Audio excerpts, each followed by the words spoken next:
The May 15th, 2012 meeting, the Oklahoma City Water Utilities Trust will be in order. The first item of business is the approval of the minutes from the May 1st meeting. Second. Have a motion and a second to approve the minutes. Are there comments, questions, additions, corrections? Hearing none, voting. Minutes are approved. The next item is the consent docket. Second. I have a motion and a second to approve the consent docket subject to individual consideration. Are there matters to be looked at separately? Mr. Chairman, I have a couple of questions on a couple of the items here, minor kind of things. Which? Well, 3A and then excuse me for a second. A and C. And no, pardon me, 3A and N. Okay, let's start with A. Okay, A is an environmental report, and I was curious if anybody's come up with a total number on what the environmental mitigation and reports are going to cost us, investigations, on this particular project. No, sir. On the preliminary environmental screening for project WC 0650, we have not. So you're talking about B. A. This is a big report. This is I'm sorry. B. B. Okay, B is a report. I'm sorry. What we found simply is that there's one significant historical site that will require mediation, and that there are a series of potential locations that will require further investigation as we go forward. We have not prepared estimates. Sam, I wonder if your consultant would like to, whether there's anything that the consultant could add to those kinds of cost projections. Sam Samandi with the utilities. At this time, we don't have any cost for the additional scope of work that needs to be done for the job. Initially, when we negotiated on this contract, we had some rough estimate of the cost, but based on what they've done, we don't know how much that's going to be changed. So the cost varied quite a bit for various phases. So we're not in a position to actually know that stuff at this time. We know it's going to be substantial because this first report was $500,000. So yeah, the first report was $500,000. Depending on what they find and the remedies and stuff, it could range quite a bit. And, if I could introduce Mr. Derek Richard with Enercon, maybe. Sure. This initial phase of the report is to try to pinpoint more directly the cost of permitting, mitigation, and timelines for getting that approved. To date, we've only spent about $140,000 on the report. It's T&M contract, so it's not a $500,000 report by any means. But there's no specific, just to be clear, until we know where we're building and we look specifically at that location in more detail. Right. Right. There'll be species-specific studies that will determine what kind of mitigation is required, wetland determinations, and wetland permitting.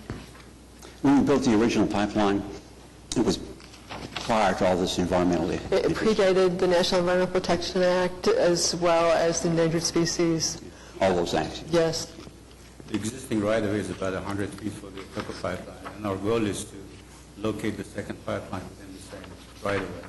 But there are places where we have to get additional maybe easements, and that would be added on to the environmental work. Okay. This report brought up a question in my mind. Are we exempt from preparing these kind of reports for our projects within the city limits? If we built this Draper to Hefner line, would that require an environmental assessment? It can. We look specific, yes. Yes, it's something that we consider. Land inside the city is a little more disturbed than land along the pipeline, so it requires some lesser investigation. We would look at if we're disturbing a large amount of land, if we're siting a new plant, for example, we'd look closely at the historic actions as well as environmental. But inside Oklahoma City, we have a pretty good idea of where endangered species might be located already, where there are historic sites. If we cross one of the creeks to Oklahoma City, Chisholm Creek is one that came to mind, we'd have to have a Core 404 report for that permit. Not necessarily, depends upon the kind of work being done and whether we can bore across the creek. Okay. But in places, we might. There are a number of ways sometimes to deal with those crossings of bodies of water. A lot of times by boring underneath those bodies of water, we're exempt from getting 404 permits. Okay. So we'll look at all of those options when we get a little closer. Thank you very much, Sam. Thank You had another one?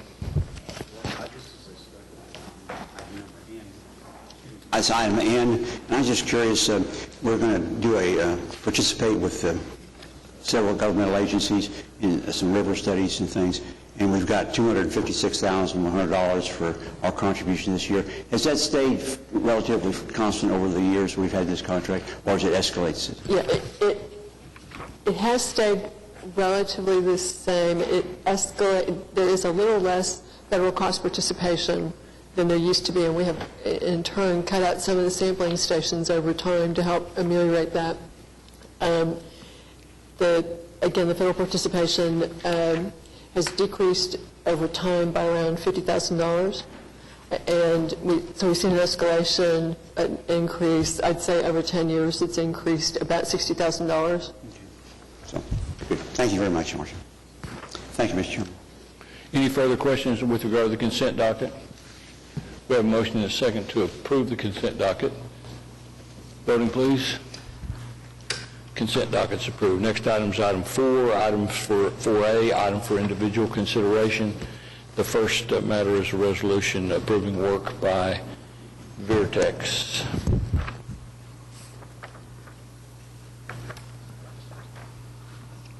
Move approval. Have a motion and a second to approve item 4A. Are there comments or questions?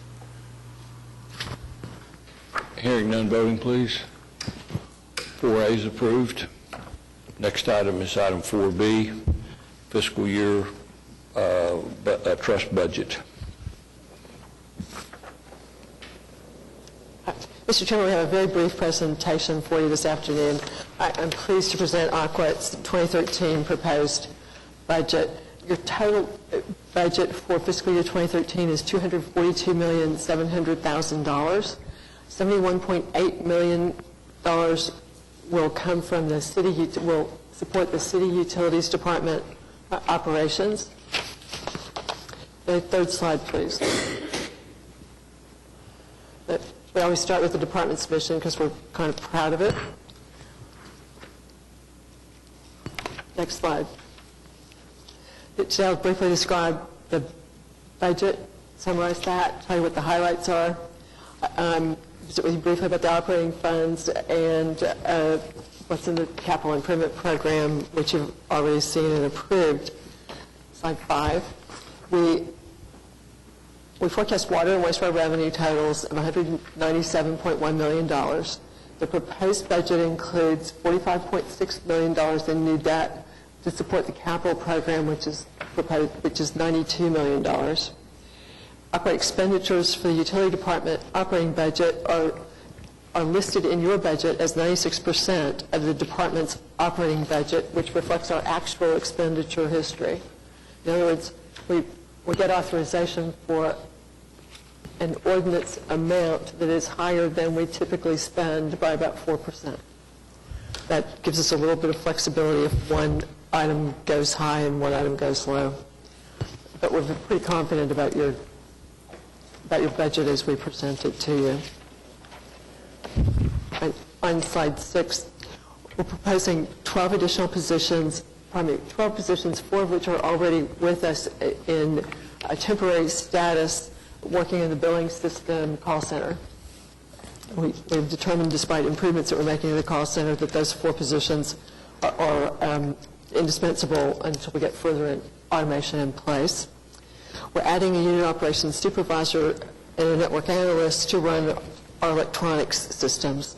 Again, we're building those systems and they require more staff support. Adding a municipal accountant to help us with the data that we're getting from the system so that we can better forecast and better plan expenses. I'm requesting addition of a water pipeline repair crew. That's a total of 3 people, and that reflects the increase that we've seen in the last several years in water pipe breaks. It's been 5 years since we added a water repair crew. We have added sewer repair crews more recently. We're also proposing the addition of 2 positions to help us replace large water meters. We know that large water meters need to be replaced with greater frequency, and we're finding that we are still not achieving that rate of replacement that will put us in the place of losing the least revenue and keeping the most accuracy reasonable with large meters. Total budget increase, finally, we're proposing an increase of $100,000 in line maintenance to do more root control, particularly in this last year where we've had very dry weather and trees and shrubs have sought more groundwater in places like sewer lines. We're finding that root control is more necessary in this coming year than we would have expected previously. It remains, we're still working on how much of that kind of chemical treatment we need to do on an annual basis this year, again, being unusual because of the very dry weather last summer.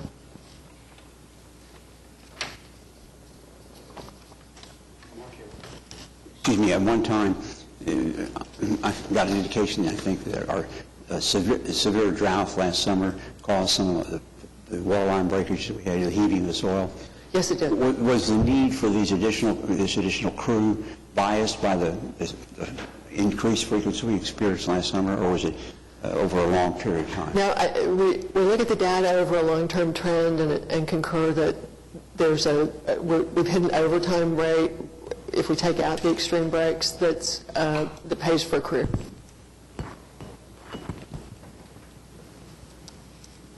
So I'm looking at the pie chart.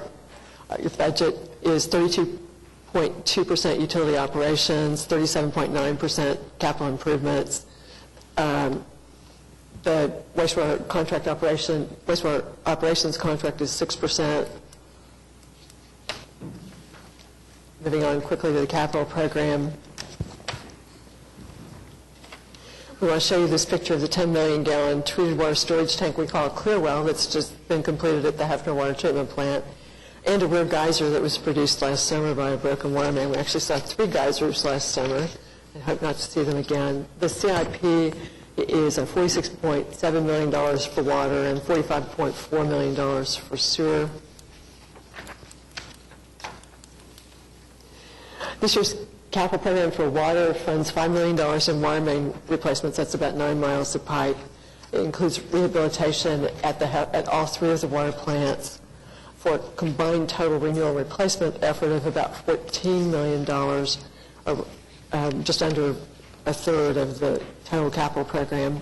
The pictures shown in this slide are of the 42-inch pipeline being built from the Hefner Water Treatment Plant west and then south, improving reliability of service into the customers due west and south of the treatment plant. The pictures on the following slide are of the Hefner plant construction, which is underway. That's a 3-year construction project, and we're about 18 months into the work. That will increase our plant production capacity by 25 million gallons a day, or 25% of the plant. In the wastewater CIP, we're spending about $6.6 million in rehabilitation of plants and about $6 million in improvements at the North Canadian plant, $5.4 million in sewer replacements and rehabilitation, and $7.8 million for pump stations. My, that was a long list and kind of dull, sorry. The key things in the wastewater system, we have expanded the Chisholm Creek. We're just finishing up the Chisholm Creek wastewater treatment plant expansion to 10 million gallons a day. It's in operation. It helped us a lot in the April rains that we saw. The South Canadian plant's verticalization basin has been installed, and it's helping us contain rainwater swelled flow that we saw at the plant in April. So we're pretty excited to have those sewer improvements in the ground. There are more sewer pipelines coming in each of the major sewer watersheds. And with that, I'd be happy to answer any questions you've got about your budget.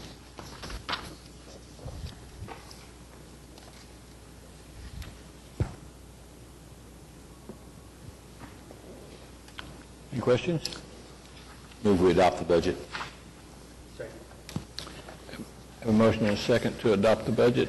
Hearing no questions or comments, voting please. Budget's adopted.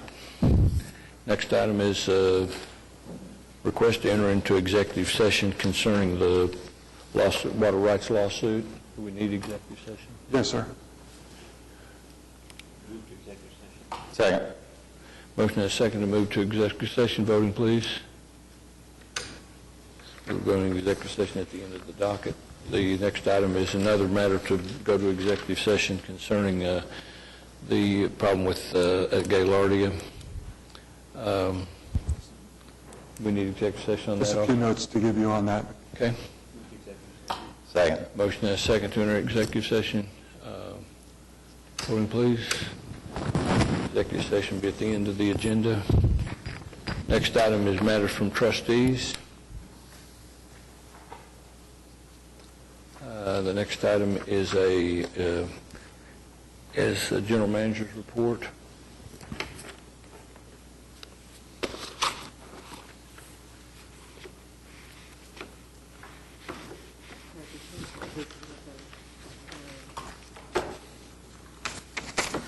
We have received some input from Tinker Air Force Base on the issue of the utilization of West Elm Creek. Is pursuant to our discussions we have been having to look at the Quail Creek Ridge clay sporting proposal. If you recall, in our last meeting, we presented a report we had done independently of Marshall Environmental on the noise emanating from the facility, and noted that those noise did not violate the city's noise ordinances. And the staff is continuing to work to see if there are possibilities for relocation of the facilities that we can present to the trustees for their consideration. And we have just recently gotten a report back, the letter that's attached from Tinker Air Force Base regarding how they would see that fitting into their existing rights. Well, the report from Tinker puts us in a position where we can seriously now look at relocation of it. So hopefully we will. I have been making periodic reports to people that showed up to at a meeting that was, if you can call it a meeting, something, whatever it was. And so we've been making periodic reports to those folks that had their email addresses provided, and we plan to continue to do that as we move along. Hopefully this will get us off the dime, literally, to start to look for another location, certain other modifications. So, are there any questions about the report? Hearing none. Last item on the agenda is citizens' requests. Are there any citizens that wish to speak? Hearing none, we will recess to executive session and be back.